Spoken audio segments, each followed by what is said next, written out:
It's crazy because I was such a fan of the original Roseanne show growing up. Like it's like I just remember it's all I watched. So I don't know. It's just going to be a different. But I mean, obviously this cast is so strong. They're so talented. I mean, John Goodman is an incredible actor. I mean, they have chemistry and history. Yeah. So I mean, I guess we'll just see. I don't know. Did they say what they're saying happened to Roseanne? Well, they're going to kill her off in the show. Okay. They're not going to. They haven't said how, and I think that's part of the teasable element here. Is you'll have to watch and see. I guess as somebody who's in Hollywood and is in this life, everything you guys do, people hang on that every word. They look for you to have a misstep. They enjoy your successes. Some severe missteps from Roseanne here, but do you think the punishment fits the crime? I don't know. I just don't know.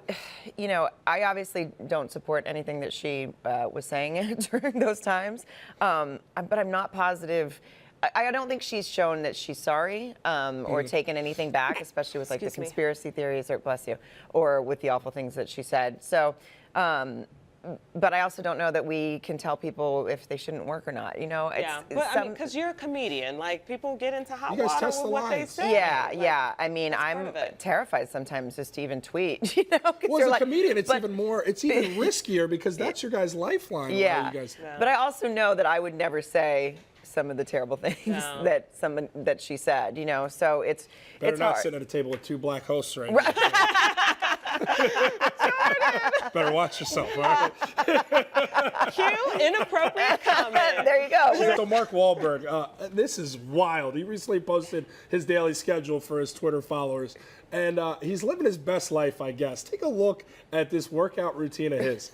That is his day right there. So he wakes up at 2:30. Why does he wake up at 2:30? Exactly. Prayer time's in there, a shower for 30 minutes, golf for 30 minutes. He picks up his kids, so he definitely does all that. I could read through that whole thing, but we'd have to go to break and be so long. I mean, what also is missing from there is after dinner, very shortly after, bedtime's at 7:30. Wake up is at 2:30. I mean, look at that. That is a regimented life. That is very rare. I'm jealous that he has a cryo chamber. Like, does he have that in his house? I missed that one in there. Is that he has a cryo chamber. And does it say he had a 90-minute shower? Yes, that's exactly That's what we all were said. talking about. What are you doing for 90 minutes in the shower? Yeah. So he said he released this schedule, this daily schedule. He said he released this daily schedule because he gets a lot of frequently asked questions about his life, what he does, what he eats, what he working out. So he releases it. But again, I just don't believe this is a everyday schedule. Like, who chooses to wake Sarah, up at 2:30 what would your a.m. schedule every look day? like if we threw it up there? Well, at 2:30, I'm definitely not waking up. That is not happening. My daily schedule would be pretty boring. Like, I wake up around like 7. And then I don't do much. Are you beholden to That's my day. And then it's just blank. So you're not beholden to a schedule. You're not you're not a regimented person like Mark Whlaberg is here. I mean, I do get up and get my workout in usually in the morning because I like to get that out of the way. And just depending if I'm touring, then I'm coming here or something.